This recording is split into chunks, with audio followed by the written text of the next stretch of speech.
Hey everyone, and welcome to another episode of Mind, Body, and Roots. Today I have Ms. Shivani Patel. She is a person that wears a ton of hats, and I will let her introduce herself. So please feel free. Hi, my name is Shivani. I am like Ahad said, I wear many, many hats. I started my kind of life journey in Ohio. So I was born in Ohio, but I have been raised in New Jersey pretty much my whole life. I have worked a lot in the social media space, but also in the supply chain world. I studied supply chain and marketing in undergrad. So I went to Rutgers University, just like pretty much every other brown person in this area. But I had a great time, great 4 years there. Graduated during the thick of the pandemic, so that was definitely very interesting. But I have a lot of experience working at different pharmaceutical companies, also different beauty companies. And today I currently work at a probiotics company called BioCodex. Aside from my 9 to 5, I own my own social media management company, so helping small businesses kind of understand how social media can help bring awareness to their business, bring them new customers, all the things. And then on the side, I just like to have a lot of fun. I'm hanging out with my friends. I'm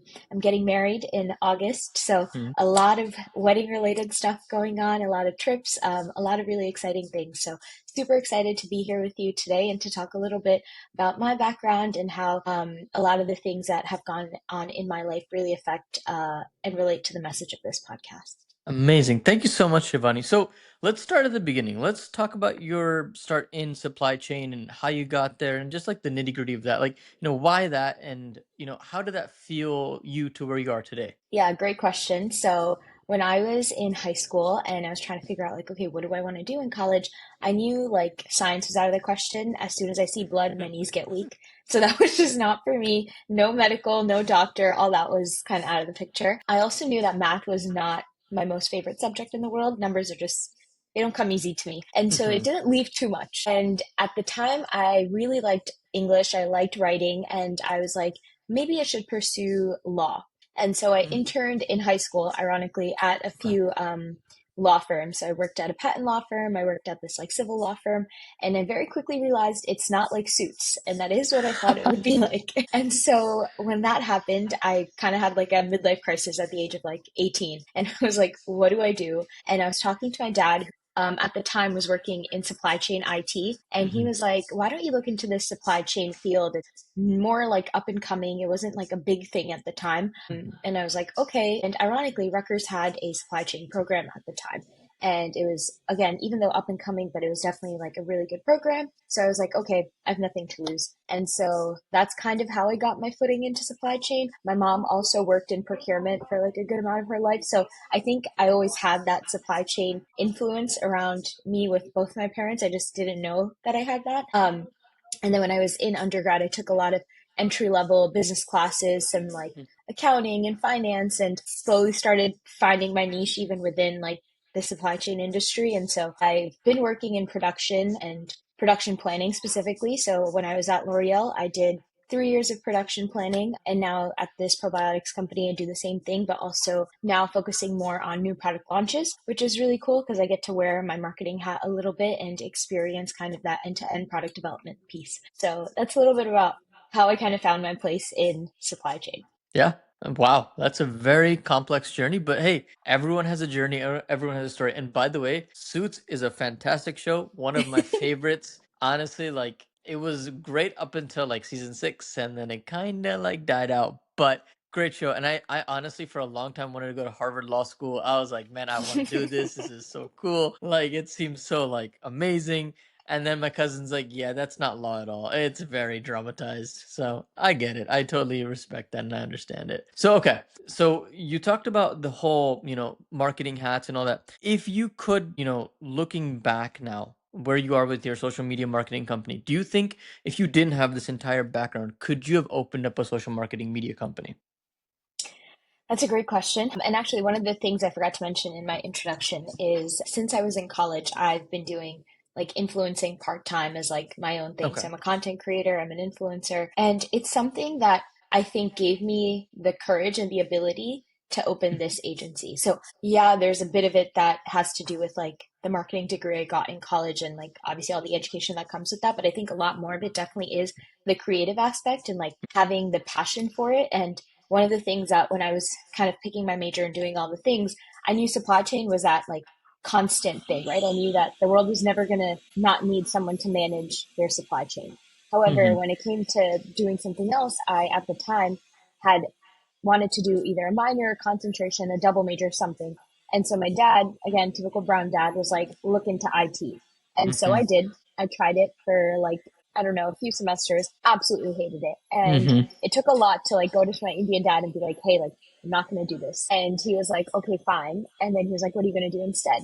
And that's when I like really thought about it. And I was like, I'm already doing a field that I know is going to bring in the money, but I want to do something that I'm passionate about, something that's going to fuel me, something that's going to provide like joy pretty much.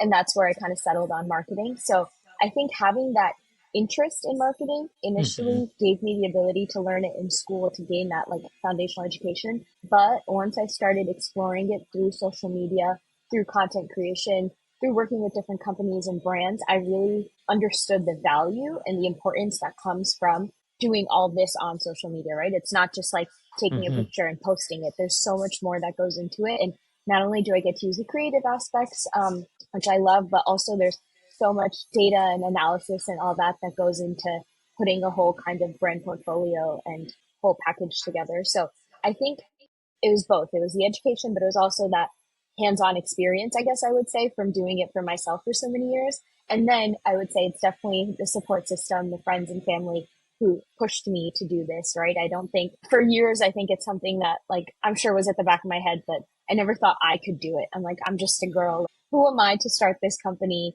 Like, who am I to even like help people? Didn't believe in myself enough. And when I was about a year and a half ago, I had these two friends who were like, just do it, just do it. And I'm like, I don't know. And they had a business, they took a chance on me. And that's kind of how I got my footing. So I think it's a little bit of everything, but at the end of the day, I really think it takes that true support system and the people around you to motivate you because at the end of the day, they're the ones that are going to be there for you when you're at your highs and your lows. But it's very important to have that great community around you to be able to kind of pursue your passions. Yeah. I think having a nice community, like family and friends, it really like spurs you to go do greater things in life. Like, anyone in life, it's not a game of I am a self-made XYZ person. It's always a Mm-hmm. team or a village that, helps you create a town or a business. And I think we need to like, Yep. address that as we move on because a lot of people are like, "Oh, I'm self-made." It's like, are you really though? You're really not. Mm-hmm. You have someone always supporting you. There's very few people that, are self-made. I haven't encountered many people like that are ultra successful, that is. But can you kind of touch on the whole like influencing portion of that conversation? Because I don't think that people really know, like, how did you get started? What do you influence? Talk about that a little bit, please. Yeah, so it's a funny story. Okay. I vividly remember I was in college and I was in one of my business school classes and I had this Mhm. friend, a classmate, who had sent me this like Listerine brand ambassador thing. And at the time, I was so desperate to get a summer internship and I wanted to work at J&J. It was where my Okay. dad worked. It was a good company. They have this stellar supply chain. I always envisioned myself like working at J&J for my whole life. And I Mhm. was like, how do I differentiate myself from these thousands of kids who are also applying for the same thing? And Mhm. so I thought Listerine is a J&J brand. If they see that I'm a Listerine brand ambassador, they're going to want to hire me. I don't know. In my delusional world, it all made sense. And so I applied to be this like campus brand ambassador and I eventually ended up getting it. And basically they like gave us these like this new product launch they had. And we were like doing activations on campus, handing it out, doing all the things and making sure that everybody was able to try this new product. And so through that experience, I fully realized how much fun I was having, how much I was learning, how cool of a thing this was to do. It wasn't a typical campus job, right? Like people work at the library, people work at like restaurants and coffee shops on campus, but it was just a different way to not only learn the degree I was pursuing, but be able to do something that later on I realized I was passionate about. So Mm. that's kind of how I got started. And then that agency that we were working with just kept sending new offers and new brands. I wanted to work with our demographic of college students, and it just kind of spiraled into this thing. And then post graduation, I had a lot of companies that I had worked with in the past, or people that would like see my page and reach out. So obviously, I'm not anybody huge. I always preface with like when people are like, "Oh, she's an influencer," I'm always like so awkward. I'm like, "No, I'm not." But it's something that makes me really happy, and I think more than being called an influencer, I think it's really just content creation for me. I like seeing the beauty in the little things in life. I like capturing it and sharing it with everybody that also shares an affinity for the same thing. So that's kind of how I got started. And today it looks like a lot of different campaigns with brands when they have new products coming out, or existing products they want to promote, and working on different video concepts, photos, so many different kind of avenues on content creation. So doing a lot of that. And really my main thing right now is building long-term relationships with brands, Hmm. because so many brands will be like, okay, here, like take a picture of this and post it. And to me, that doesn't mean as much, because I'm like, do I actually care about the ethos of this brand? Does this product actually mean something to me? Am I going to buy this with my own money? And so nowadays, I would say I'm definitely much, much more considerate about the products that I promote. So actually, right before this, I had just made a video for this Indian, South Asian owned brand, and Okay. they like created a new mascara. And I've been working with them for a few months now. And the reason I keep working with them is because I think it's so amazing that this South Asian owned brand was able to kind of become as successful as they are. They recently launched in Sephora. So it's Wow. great for me to be able to support people who I know are trying so hard and who are doing something different. And so that's why I focus more on the quality of the brands and the quality of the partnerships that I have, rather than everything that comes my way. Because, I mean, who doesn't want free product, right? But it's more Hmm. important for me to make sure I present that authentic front to the audience that I have. Absolutely. So, how many brands, out of curiosity, have you worked with or currently work with? That's a great question. Honestly, I don't know, and I'm thankful that it's been that way. Good. It's I've been doing it for, I would say, about 8 years, 7 or 8 years. Yeah. So in that amount of time, it's been a lot of brands, but there are some brands that I've worked with consistently, maybe not for the full 7 years, but for a few years at a time. And it's nice to have those long-term relationships. So right now, like I told you, I'm getting married.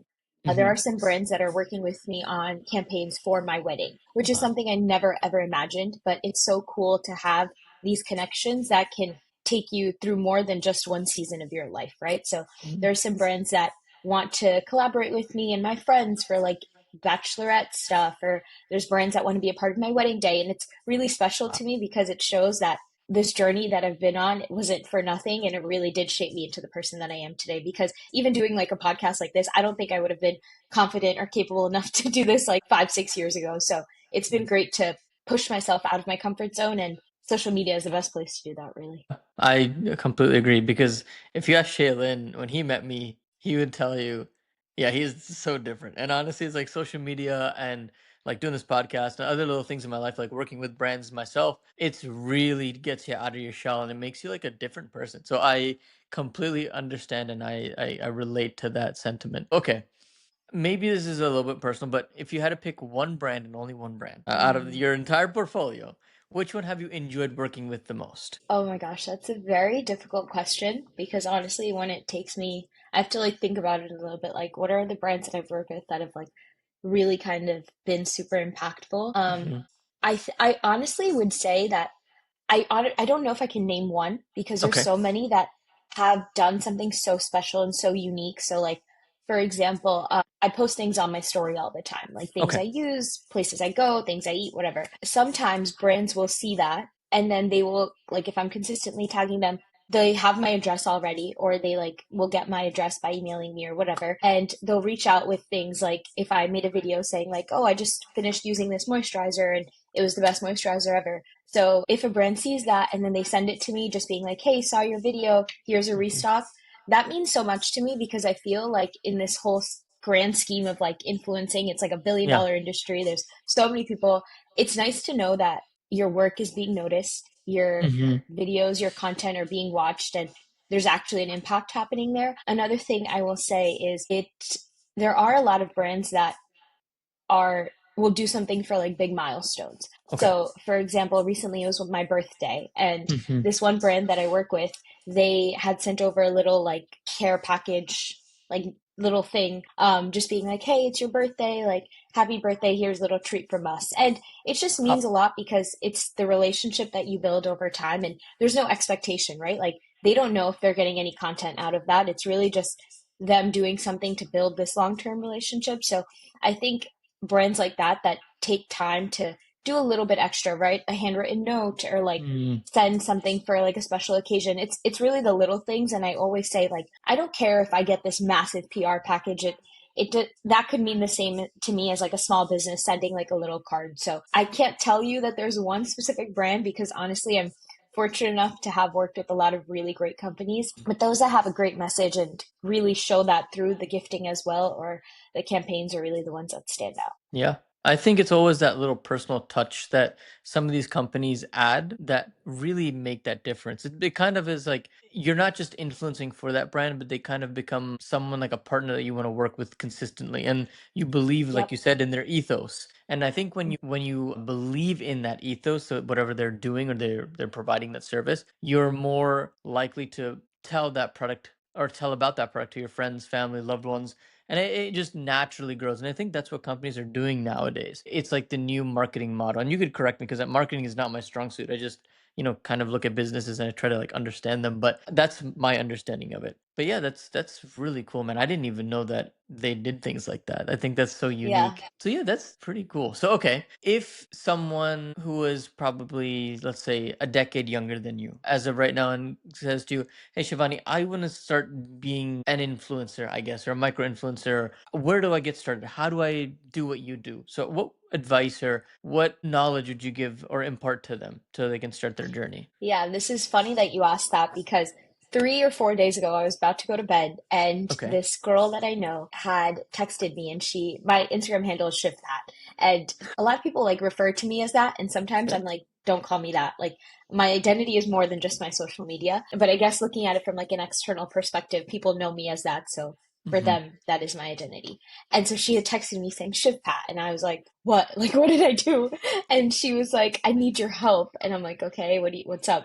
And she was like, I want to start posting videos. Like, what should I do? And so Mm-hmm. it's very timely that you asked this question. But I'll tell you exactly what I told her. And I told her just consistency is super important. The more consistent you are with the content you're pushing out, whatever that content may be, whether you're a food blogger and you're posting recipes, whether you're somebody that likes to read books and you're sharing like different books and newspapers and articles and things you've read, whether you're just somebody that makes lifestyle videos of like, here's what I did every day, whatever your kind of specialty is, just consistently post that content. Even if it feels like only 100 people are looking at it, only 10 people are looking at it, it doesn't matter. It's the first thing. The second thing I say to so many people who ask me this question is don't get fooled by the numbers. If Mm. we had a business, if our social media platform, page, whatever, was a storefront Okay. and 100 people walked into your store, how Okay. happy would you feel? You would be Not over too the moon. much. You wouldn't be, you, if you I, started a brand new business, like think, okay, wait, no, I want to see your point of view on this because here's the way I think about it. If I okay. started a brand new like clothing store, Okay. brand new, nothing, first day opening, if 100 people walked into that business, how happy would you be? Okay. Day one. Yeah. Absolutely. Yes, Absolutely. exactly. Day one, you would be so excited. No Yeah. marketing, nothing. 100 people walk in. You would be over the moon. Let's say day five, 500 people walk in. You're going to be like cheering from the rooftops. Yeah. And so that's kind of the analogy that I tell people. It's like we are so used to social media and we're so used to having it so accessible that we forget that 100 people is a lot of people. Mm-hmm. 500 people looking at a video is a lot of people. And I think we're so easy to compare ourselves to celebrities and like bigger influencers and be like, oh my gosh, like Kim Kardashian gets like 1 million views. Why don't I? Like, there's a Yeah. lot of, you can't compare yourself to these people, right? So I always like to tell anybody that asks me this question, like, do not get fooled by the numbers. Don't even look at the numbers. If you do, you're going to get yourself into this like hole that's not necessary. And then the last thing I told her is really figure out exactly what it is that you want to talk about. What is it that you're passionate about? What is it that people are coming to your page for? So Mm. I'm not a believer in like having just like one niche, one specialty, like only do cooking videos. I'm not a believer in that. I think you can do whatever you want with your page. You can do whatever you want with your story because at the end of the day, everybody wears multiple hats, right? Like your whole life isn't just one thing that you do. Your whole life isn't your profession. Your whole life isn't what college you went to. There's so many different parts of your identity. So figure out exactly what those are that you want to showcase and then make sure that you do that in a very creative way. Do something that makes you stand out. So the girl that I'm referring to, she is in med school right now. And so I told her, like, do you want to make med school content? Because a lot of people love hearing about like the med school journey, right? That's definitely a very difficult thing to do. I know you would relate to that. And Mhm. so I was like, if that's what you want to talk about, then find something specific because there's 100 other med school students out there that post videos, right? So what is it that you are going to give your audience that's a special tidbit of knowledge? Is it going to be something about like your personal life along with med school, or is it going to be something specific to the way you study? Figure out exactly what that special like differentiating factor is and make sure that your audience can see that. Is it the way you edit videos, right? So there's so many different ways you can make your page stand out. So just making sure that you do a little bit of research and find that creative little aspect, that little bit, the consistent posting, and all of that together will really make you as successful as you can possibly be. And that's literally exactly what I told her. And that's what I would say to anybody else. It's anybody can do it. It's not like you have to be this specific type of person. It's are you confident and comfortable enough to start putting your life out there for anybody? If you are, then you could do it. It's Yeah. not anything special. Be hard on yourself when there's no reason to, you know? You should look at where you're at and then see, hey, am I better than yesterday? And I think as long as Yes, people have that mindset, you will be successful as long as you're up there with that consistency, like you mentioned. That's a big, big factor. And I think, just getting to know people of all different facets of life. And I think as you do that, your network naturally grows and your brand also grows, you know? So I 100%. I think I think that advice that you gave her will hopefully, if she keeps up with it, will help her maximize her brand influence. So, would you say in today's social instant gratification with social media plays a big factor in all that? Like, how much do you think that plays a factor? I think so much. I Yeah. think a lot of the work that I've been doing personally, and going back Hmm. to, I know your podcast is Mind Body Roots, so going into the mind piece a little bit, a Hmm. lot of the work that I've been doing on like a mental aspect for my Hmm. mental health has been taking a step back from Okay. this world of instant gratification, right? I think because everything is so easily accessible to us in our literal fingertips, I feel like in every other aspect of our lives, we expect that same instant gratification, that instant amount of just happiness, right? So like Hmm. Hmm. something that I think I read a long time ago, which I think is so funny because I know I do it, is I'll be watching TV on like my TV, and then like my laptop will be in my lap, and I'll be like checking my email while like Gossip Girl's playing, and then like I'll like open my phone when I get a text message, and it's like, why are there three different devices all kind of feeding me the same thing? And it's because we've kind of created this world where we can't do something for more than like 5 minutes without either getting bored of it or wanting to do something else. And we just no longer have the ability to focus like we used to because of all these like quick bits, these quick videos, these quick things that are just easily accessible to us. And ever since I read that, I've been so much more cognizant of it. And so, like, when I want to watch TV, I'm like, okay, put the computer away, put the phone away. Like, you can focus on this episode for 30 minutes without doing 10 other things on like other devices. So, that's Hmm. one of the things I would say. And then the other thing is, I've been trying to be a little bit better about keeping this social media and this technology away at night. I think that's just something that everybody struggles with because we want to just keep watching videos until we fall asleep, right? Like I have Yeah. a friend who like religiously will do like a like 45 minute or like 1 hour TikTok scroll every night. And I'm Really? like, yes, yes. And I'm like, okay. Like even like on days that like let's say you come home late, like she will still do it. And I'm like, wow, okay, like in a way I guess that's dedication. Yeah.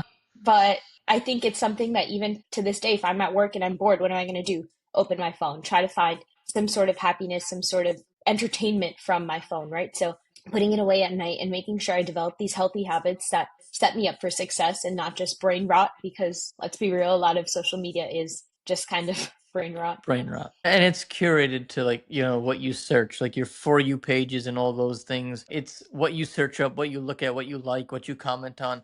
It's the whole algorithm type concept, like if you make it educational, if you make it about motivation and, the things that actually drive productive behavior, you can actually use it to your advantage. Yep. And as you and I, as both content creators, I think at least on my personal end, and I'm sure you have to a certain degree as well, is content creation is more fulfilling than content consumption. It's a little bit Yes. more challenging, it's more creative, and it kind of in a way like how you're talking about like you get the happiness like the dopamine hit, right? It gives you a different dash of dopamine and it's just like wow, Yep. like this is so much more productive and much more feel good. And by the way, about that whole dopamine, thing, I actually recommend a book for you, Dopamine Nation. You should really look Okay. into it. I think you'll really like it, and I think the audience in general will really like it. It's a phenomenal book. And she basically, she's a psychiatrist. Sorry to go off the beaten path here, but she talks about patients that she's seen and like how like dopamine affects their lives, and she like goes into different stories and their different names are changed. It's a very, very good book, and it kind of makes you think back. It's like,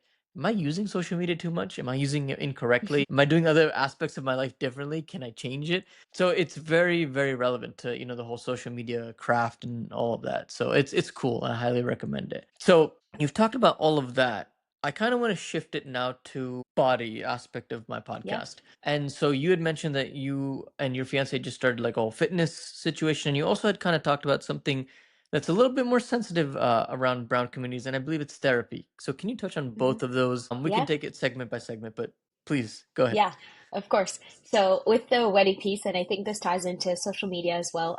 One of the things I told you about the feedback I gave her was consistency, and I Hmm. think that's something that can tie into any aspect of our lives, specifically fitness, which is what we're talking about here. So me and my fiance recently just got a membership at the same gym that Shaylin goes to, and we just got a membership there because Hmm. we used to have like your typical run-of-the-mill Planet Fitness membership, but it just I felt very intimidated going to a space where there are a lot of older, muscular men just everywhere in the free Yeah. weight section. Even if I knew what I was doing, I felt like I didn't. I felt so uncomfortable. I didn't feel like I wanted to go. I wanted to work out because I just felt like everything I was doing was wrong. I didn't feel like that was a comfortable, safe space for me, really. And the only time I would go is if my fiance would come with me, because Hmm. then it's like, okay, somebody's like telling me, like, this is right, this is wrong. And so recently we just got new memberships. We now go to a gym that offers 1,001 classes basically, Wow. and that's what I love. Like, I thrive in a group fitness environment. I thrive when there's an instructor telling me, showing me, this is what you do. I don't like when people are like, okay, we're doing like a push day, and I'm like, what does that mean? I don't understand. And that's why I think this whole new gym has been so helpful for me specifically. When we first got these memberships, one of the things the gym offers is like obviously one-on-one training and all that, but they had this session at the very beginning called like a goals session. And at first I Okay. thought it was kind of like silly. I'm like, why do we need to set goals at the gym? Like, that's what you do at work. That's what you do in life. You don't really need to do that at the gym. But when I went in, so I went into it kind of in this like negative mindset of like, I don't really want to do this and it's a waste of my time, but I have to do it. So I'm doing it. And I left it feeling so much more fulfilled and so happy. And so in that session, the trainer, he basically told me, he was like, what are your three goals for the gym this year? And naturally, people are say the same things, right? Like, I want to lose weight, I want to do this, I want to do that. And when I really thought about it, it came down to completely different things for me. So what I did end up telling him was, I'm getting married in August, and this was in November or December of last year. Okay. And I told him, I'm getting married next year in August, and on my wedding day, I want to look at the photos and know that I was mentally, physically, and emotionally the happiest that I'll ever be. Hmm. And that goal just felt so much more achievable and attainable than saying, I want to lose weight or I want to come to the gym 5 days a week. That Hmm. felt like something that I can actually achieve, even if there wasn't a quantifiable number or stat or metric behind it. And the second thing I told him, my fiance last year, along with some folks that you know, ran a half marathon, Okay. and I hate running. Like, I've never been a runner. It's just not something I enjoy. And my fiance, before the marathon, the half marathon, he wasn't necessarily training. And I was like, Barth, you have to train. Like, how are you going to do 13 miles? Like, yeah, you can do like 3, 4, 5 miles, but 13 is like a lot. And so I told him, I'm going to start running 1 mile a day with you to keep you accountable to run. Like, if I run 1 mile, you run your 7, 8, 9 miles, whatever. And it was just like a thing I did to like make sure he trains because I was nervous. And somewhere along the way, I guess I started liking running. And it started off as just like 1 mile. And let me tell you, the first day we did it, I was like, why am I doing this? I hate this. I don't like this. Like, it wasn't something fun for me. And over time, it just became so freeing. It wasn't about how fast I'm running. It truly was making every next day less painful than the day before. Yeah. And that's what I would tell him. Like, I'm like, today my foot cramped at like 10 seconds in. Tomorrow, hopefully, my foot cramps like 5 minutes in. Like, it was really just becoming better and better every day in whatever that looked like for me. And so that happened after my fiance ran his half marathon. or a little before, he was like, "Why don't you do a 5K?" And I was like, "No." I'm like, "You're asking a girl who's running 1 mile a day to run 3 miles? No, like that's for you, not for me." And he was like, "You could do it." And again, just like social media and like the business, I was so nervous. I didn't believe that I could do this. And it took having that support system to push me to be like, "No, you can," to be able to do it. And so he signed us up for this turkey trot on Thanksgiving morning. And so I was like, okay. So then my 1 mile became 2 miles. My 2 miles became 2.5 miles. And then we did the turkey trot on Thanksgiving. It was a torrential downpour. It was absolutely miserable because I'd never trained in the rain, right? Like I just assumed it would be like a beautiful sunny day. And it was not the most pleasant weather experience. However, I'm so happy that we did it because I did something I never in a million years thought I would do. And so, all that to say, when I was at the gym making my second goal, I told him I want to be able to run a half marathon either at the end of this year or sometime early next year, only because I know with the wedding, I'm just not able to train as much as I would like to train and need to train Hmm. for a half marathon. So, hopefully, fingers crossed, I can either do it sometime at the end of this year or early next year. But that was the second goal I had given him. And the third goal, I don't remember what it was. I guess it wasn't as impactful because the first two really meant a lot to me. But it was really about understanding how I can go to a place like the gym and find my specific way, right? So Hmm. whether that's group fitness classes, whether it's lifting, strength training, whether it's doing cardio, what is it that I'm going to do that's going to allow me to feel my body and push my body to the like to its extent, right? So right now at the gym, I do a couple classes a week, and then 1 or 2 days I will lift with my fiance. I do not enjoy it, but I'm hoping that just like running has become, it'll become something that over time I do enjoy. But it's been great to have a place that caters to my needs. And so I would say to anybody that's listening that has like that fear of the gym or fear of like working out or fear of not doing something right, find a place, find a class, find something that speaks to you, and you will enjoy it so, so much more. Yeah, absolutely. I mean, I started my fitness journey about a decade ago. Yeah, about a Mm-hmm. decade ago. And my running journey maybe 4 years ago, 5 years ago. I hated it before, man. Like, I was like, how can anyone like this? I remember the first time I ran a mile, I was like on the verge of vomiting. I was like, this is horrible. I was like, but now I run 2, 3 miles a day and I'm like, this is a piece of cake. It's like no big deal. It's like I probably could run like 15, 16 without a issue, but you're absolutely right. Like the things that seem bad for us and that we Mm-hmm. hate in that moment doesn't necessarily mean that we're going to hate it for the rest of our life or we're never going to enjoy it. I mean, I think everyone should try things that are hard. You know, that's what they say is like when you do hard things, they become easier over time and you just start enjoying them. They become a passion. And I think that's what life is about. It's to finding different passions and trying new things. I think when you do them and they're productive behaviors, I think you learn more about yourself, and that's the whole point of life. So if looking a little bit more forward, once you do run a half marathon, by the way, congratulations on setting that milestone for yourself. Thank Do you you. think at some point you might run a full marathon? Maybe go like an ultra, possibly? Ultra's a little intense for me right now. I run 3 miles. Let's start there. But obviously that would be a dream, right? I think Yeah. it's the same way. I just like you said, we like joke about this now, but the very first time we ran together, I was like cursing him out half the time. I'm like, "Why are we here? I want to go home. Like, I hate this." And he would just be like, "Come on, let's go. Keep going, keep." And I was like actually angry because I'm like, "What did you sign me up for? Like, what is this thing that we're doing?" But like after we did the K, and jokingly now I call it a marathon just to like piss him off. I'm like, yeah, like after my marathon, and he's like, "You ran 3 miles. Like that's not a marathon." But like to me, it just felt like this grand achievement because it Uh-huh. really was something I never thought I would do before. And so hopefully that 5K will give me the confidence to do this half marathon, which in turn will give me the confidence and hopefully the physical ability to do a full marathon one day. That would Hmm. obviously be a dream. And I think that's something that we both would do together Hmm. because when you have that accountability partner, it really changes the way everything kind of goes, right? Even going to the gym, we go to the gym Correct. together and it's so much more, even if we're working out separately, like I'm in my little class and he's like lifting weights, it's the ability to like regroup at the end of it and like Hmm.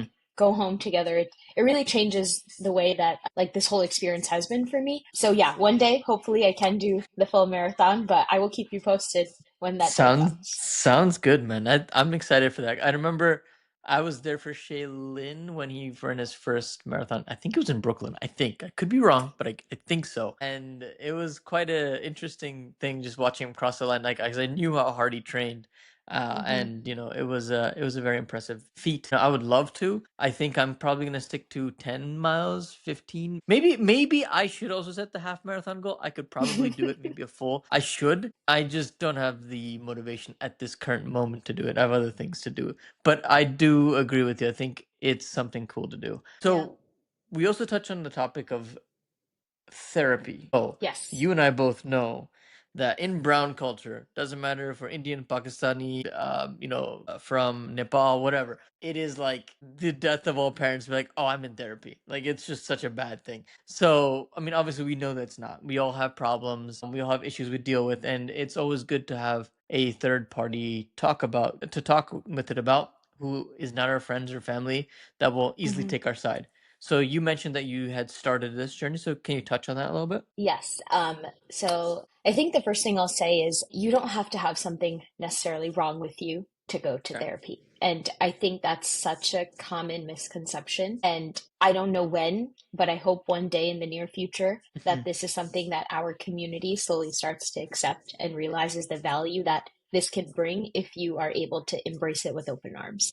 Mm, And the reason I say that is recently we were just talking about something, a bunch of us friends were hanging out, and one of my friends had said, like, oh, like, what's wrong with you? Like, I was just talking about therapy, and I was yeah, like, oh, what's you're wrong with saying. you? And I was like, I didn't really say anything, but in my mind, I was like, it's so interesting that we just Mm, assume that something has to be wrong to go to talk to somebody.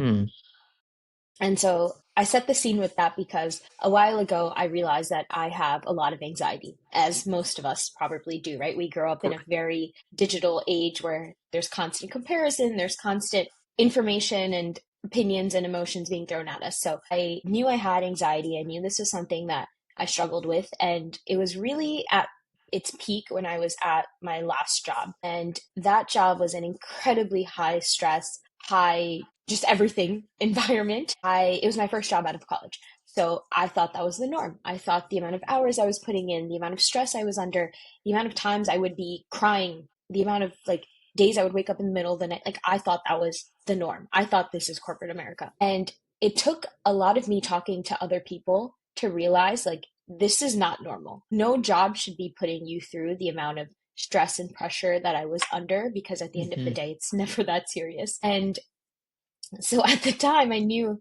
I needed to talk to someone about it. And not because there's, again, anything wrong. It was more so like to understand, like, why am I feeling this way? Why am I feeling inadequate at my job when I know I can do this?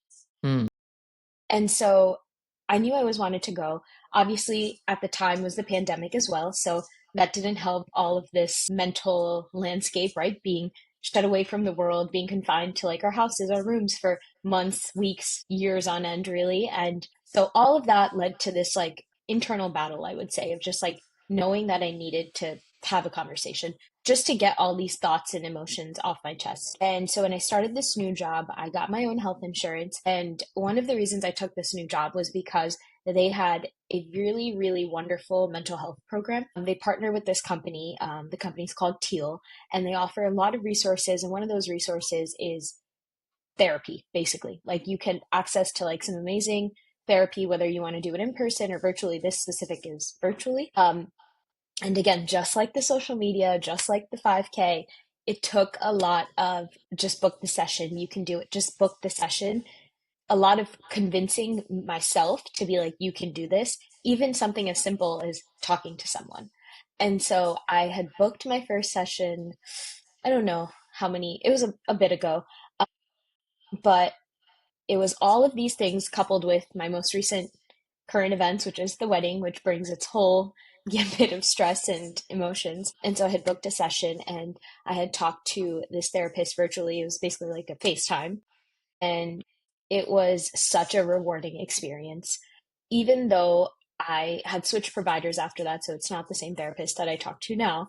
I think it was for the first time I felt like even just having this conversation, anything I would say, she would help me understand why I was feeling that way. I see. And it was so important to have that unbiased third party view to helped me realize like, hey, I'm not crazy when I have these thoughts. I'm not crazy for like this emotion making me feel this way. And so talking to her gave me the ability to realize that you can just talk about nothing and everything and still feel better leaving a session.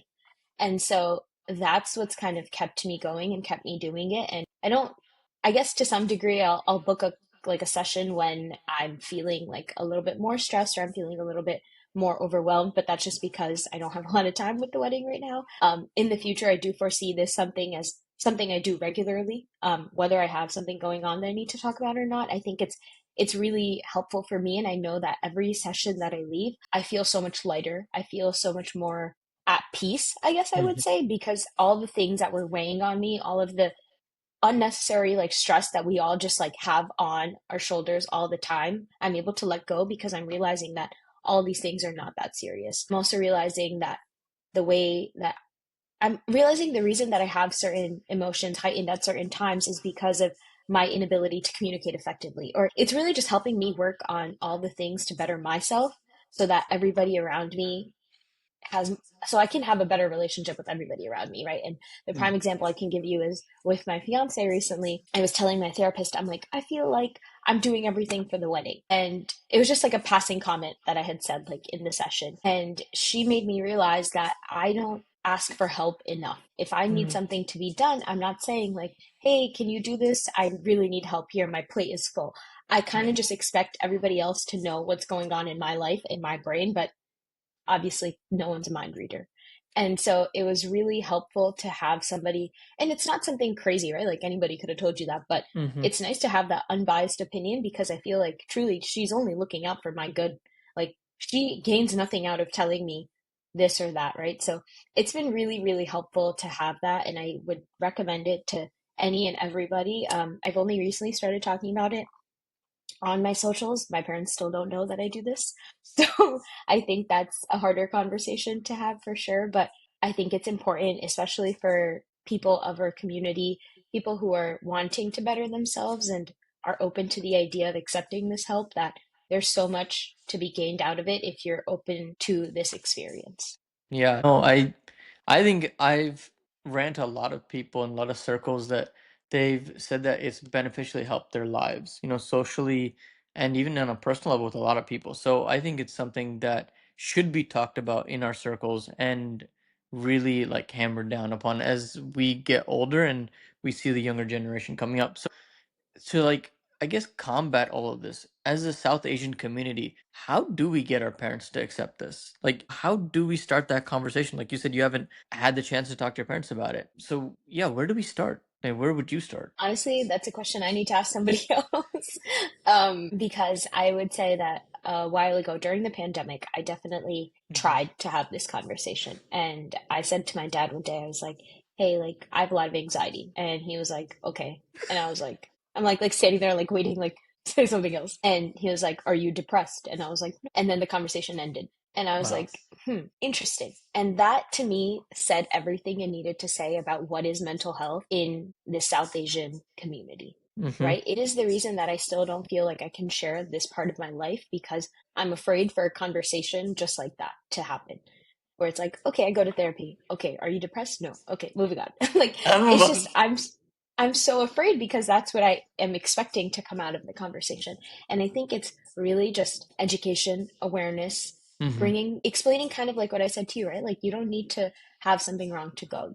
And maybe Yeah. it's not starting with like the culture shock of I'm doing it, but maybe it's just sharing articles, or maybe it's finding the way that your parent or guardian likes to receive information and tailoring this specific concept to them, right? So I know my dad's like a big news reader. So for me, it would definitely be like sharing research articles or things like that because that's how I can get through to him.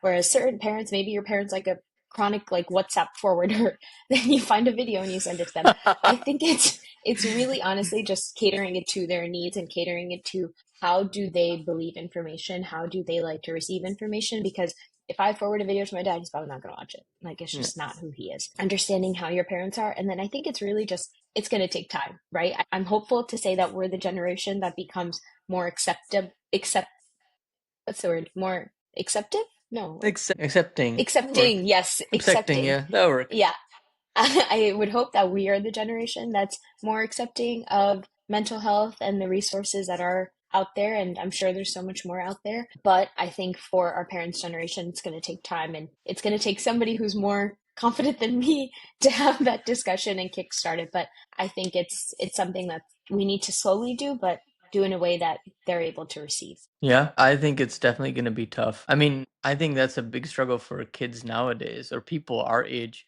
It's like, how do we tell our parents these things? Because at the end of the day, they're still the people that raised us. It's just like, Hmm. they didn't have parents that really understood depression. You'll be fine. Go read a book. Yeah.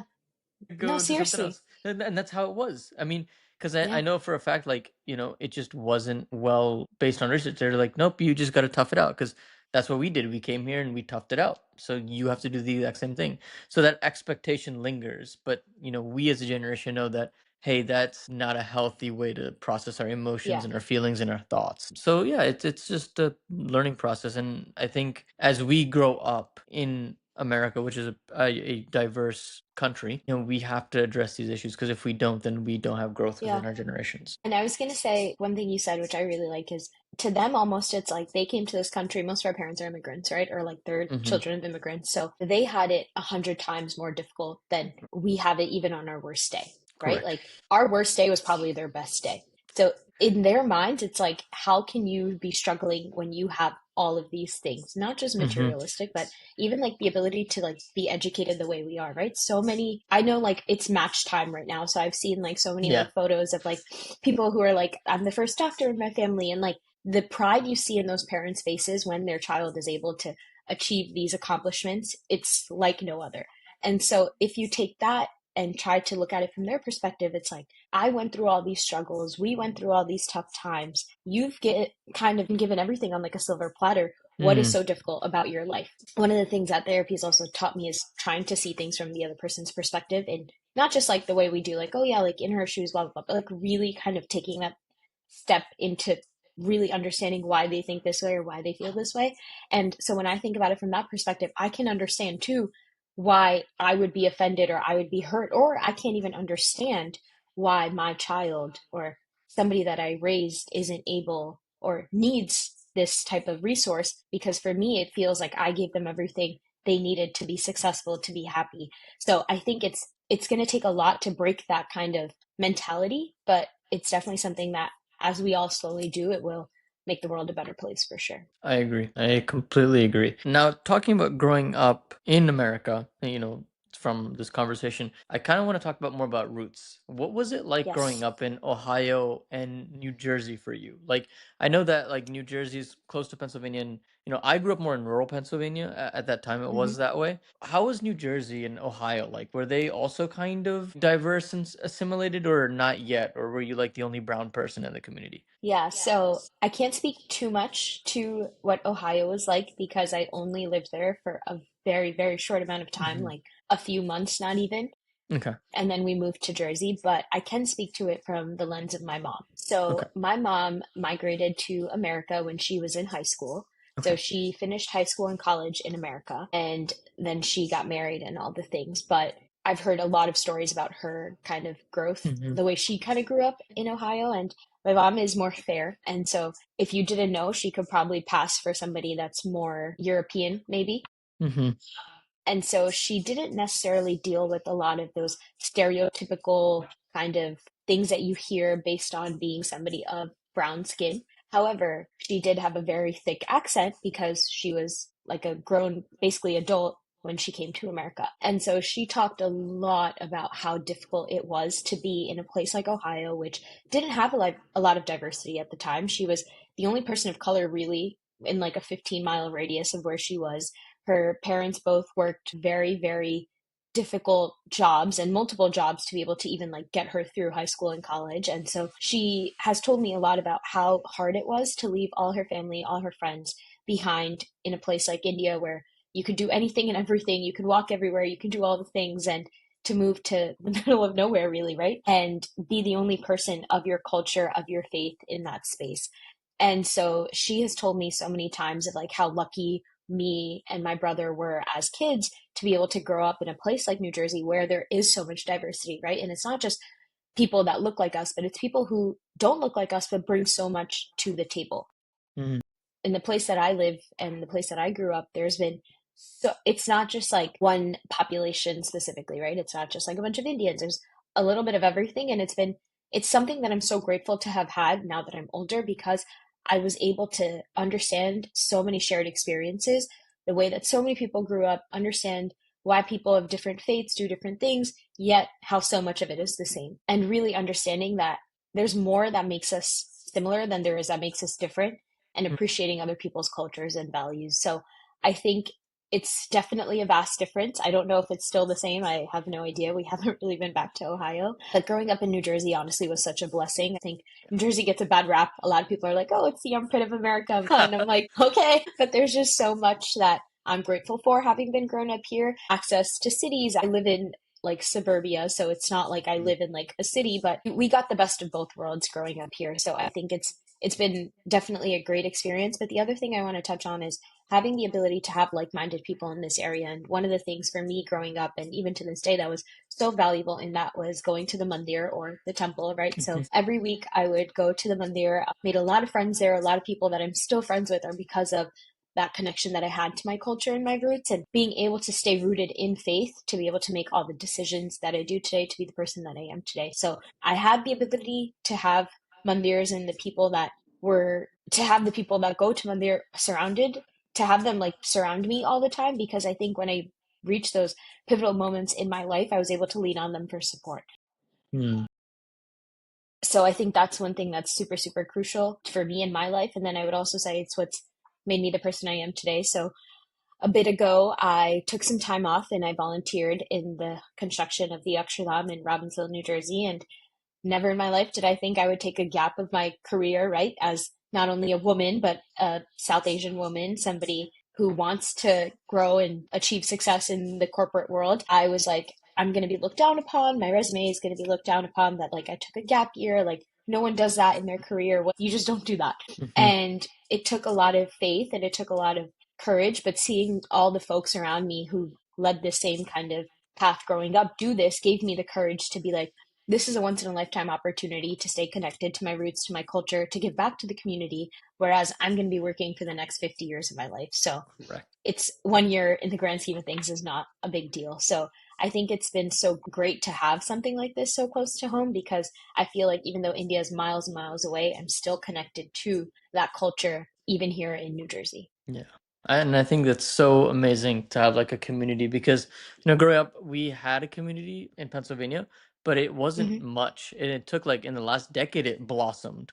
But like, I agree with you. Like everything growing up was like, it's always like a slow start. But being rooted in a community is probably the most important thing that we have. Humans are social beings. Without that Hmm. social aspect, we feel very disconnected. And we talk about assimilation and all these little things. And yeah, fine. It's okay to assimilate, speak the language, eat the Yep. same foods and all that, but staying true to who you are in your roots, it's not only important, to maintain a relationship with your parents, but with your, future children if you are blessed to have them, and like Hmm. just being connected to all those things, it makes you you. And I think that's just a beautiful part. And that's why like I wanted, people such as yourself and other people that have come on the podcast to talk about that because when we have these various backgrounds and diverse cultures and they come together, I think there's a certain je ne sais quoi to it all. Like it's a storybook of life, and I think that's Hmm. that's just beautiful. Yeah, I think in this current political state that we live in, where everything Hmm. is so divided, right? I think Yeah. it's really important for everybody to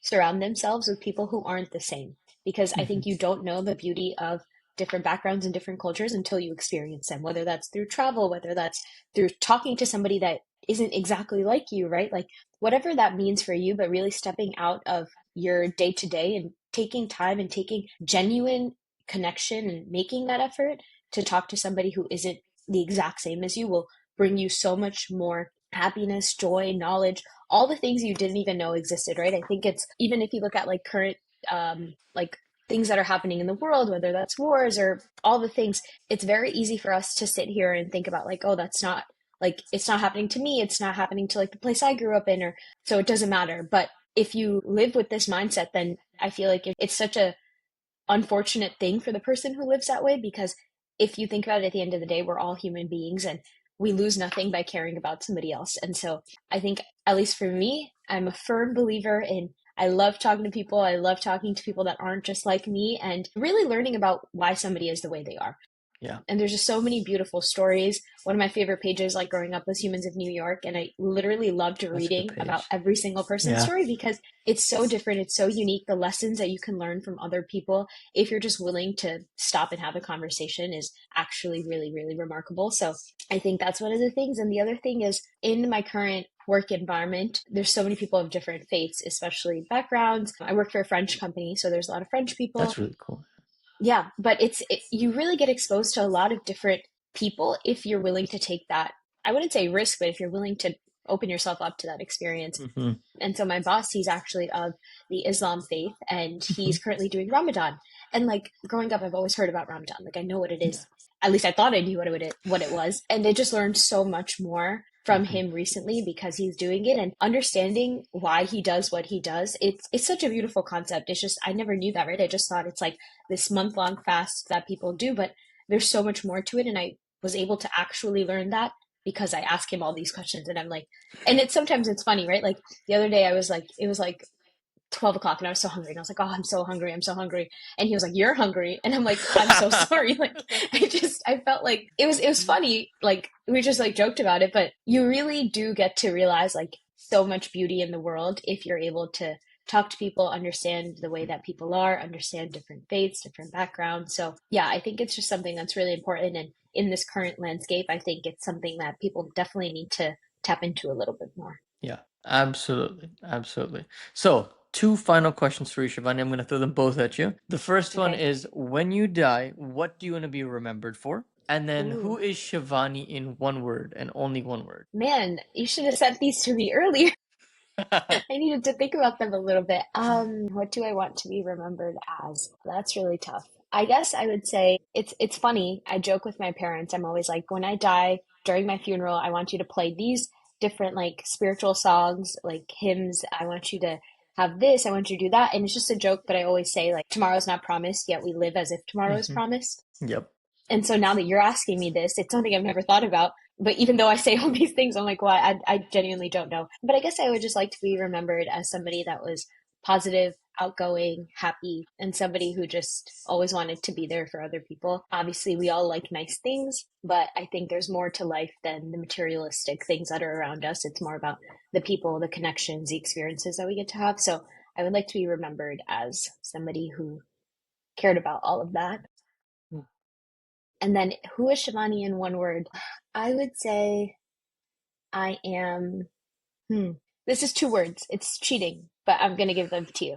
That's I'm going to say Shivani is a lifelong learner. I think okay. I constantly want to grow. I want to become better, whether that's spiritually, mentally, physically, all the things. I think we all can continue learning if we just kind of take a leap of faith. Man, I love that. I can definitely tell that you're a lifelong learner, and I could see, I can see it from our hour-long conversation. I can definitely see that all coalescing is, who is Shivani, and I think you summed it up very, very well. So, thank you so much for taking time out of your busy schedule Yeah. and, like, being here on my podcast. So I also want to say thank you to the listeners and viewers of Mind, Body, and Roots. It's just been another episode that's been fantastic with a lot of wisdom and knowledge. And thank you again, Shivani, for having me on the podcast. And thank you for everyone listening. Until next time, be well and take care, everyone.